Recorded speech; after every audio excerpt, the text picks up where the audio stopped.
Some stories are just so dark, they're hard to wrap your head around. Today, we have to talk about a case that absolutely shocked the nation, not just because of how brutal it was, but because of who did it. This is the story of the murder of Shanda Sharer. So, picture this. It's a cold January morning. Two hunters are driving down this quiet, remote country road, and they spot something on the side. At first, they think it's maybe a mannequin that somebody dumped. But as they got closer, they realized with just absolute horror that it was the body of a child, and it had been badly burned. That horrifying discovery would kick off an investigation that uncovered a story of teenage jealousy, cruelty you can't even imagine, and one long night of pure terror. So that's the central question here, right? What could possibly drive four teenage girls to do something so unbelievably violent? Okay, so before we can even begin to understand the crime, it's so important that we understand who was lost. Let's start there. The victim, her name was Shanda Sharer. She was only 12 years old. And by all accounts, she was this really bright, active kid. She'd just moved to a new school, she loved sports, cheerleading, volleyball, basketball, and she was just kind of starting to figure out that whole world of middle school with friends and crushes. Now, the crime scene itself was so brutal that it completely stumped the investigators. I mean, their first thought was this had to be something like a drug deal that went horribly wrong, something done by, hardened adult criminals. They never, ever imagined that the people responsible were four local teenage girls, some of whom were barely older than Shanda herself. As the police started digging, a really disturbing and frankly simple motive started to come into focus, and it all centered around a teenage love triangle. So let's break this down. The motive, when you boil it all down, was just tragically simple. 16-year-old Melinda Loveless was dating a 13-year-old named Amanda Heverin. Well, Amanda became friends with Shanda at school, and that friendship turned into a brief little romance. For Melinda, that was it. Her jealousy just exploded into this all-consuming obsession, and this wasn't some quiet thing. She started telling people out loud that she was going to kill Shanda.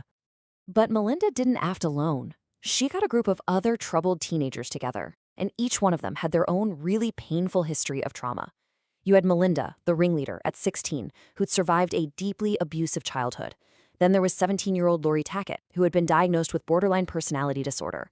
15-year-old Hope Rippey had a history of self-harm, and Toni Lawrence, also 15, was a survivor of sexual abuse. It was just this dangerous cocktail where all their individual traumas might have just fueled this collective, escalating spiral of brutality. And all of that brings us to the actual events of January 10th and 11th, a period of time that would become known as the longest night. Okay, so the plan started with a trick. Hope Rippey and Toni Lawrence, they go to Shanda's house. They get her to come with them by promising that she'll get to see Amanda. As soon as Shanda's in the car, Melinda Loveless jumps out from where she was hiding in the back and holds a knife right to Shanda's throat. They drive her out to this secluded, ruined house that the locals called the Witch's Castle, and that's where the torture began. They tied her up, they beat her, stabbed her, and strangled her. They thought she was dead, so they threw her in the trunk of the car. But the horror wasn't over. Hours later, they drove her to a field, and while she was still alive, they set her on fire. And the cruelty, it just kept escalating. I mean, at one point, they heard Shanda screaming from the trunk, and they realized she was still alive, so Laurie Tackett gets out and stabs her several more times. Over the course of the night, they just kept stopping the car to beat her with a tire iron, causing these just horrific injuries. The violence was absolutely relentless. And then, maybe the most chilling detail in this entire awful story. After doing all of this, after taking a 12-year-old's life in the most brutal way you can imagine, the four girls just drove to McDonald's. They sat down and had breakfast like it was just another day. That complete and total detachment from reality it's just captured in this one horrifying detail from the actual case files. They didn't just eat breakfast, they were joking. They actually laughed about how her body looked like the sausage on their plates. I mean, that quote, it just reveals a level of disconnection and lack of empathy that is absolutely terrifying. That casual breakfast? It really shows they thought they could get away with it. That belief did not last long, which brings us to the path to justice. The whole thing came crashing down, and fast. That very same evening, two of the girls, Toni Lawrence and Hope Rippey, walked into the police station with their parents, and they confessed to everything. Their statements immediately implicated the entire group, and the whole horrific story just unraveled for the investigators. Because of how extreme the crime was, Indiana law allowed all 4 girls, even though they were minors, to be charged as adults. The prosecution was even considering going for the death penalty for the older girls. So faced with that very real possibility, every single one of them eventually took a plea bargain. It meant they avoided a trial and got fixed prison sentences instead. So let's look at the final sentences, because this is where a lot of people find it really striking. You can see this huge gap between the sentences they were given and the time they actually served. Melinda Loveless and Laurie Tackett each got 60 years, but they were released after 26 and 25 years. Hope Rippey got 35 years and served 14. In Toni Lawrence, who cooperated, she got 20 years and was out in just 9.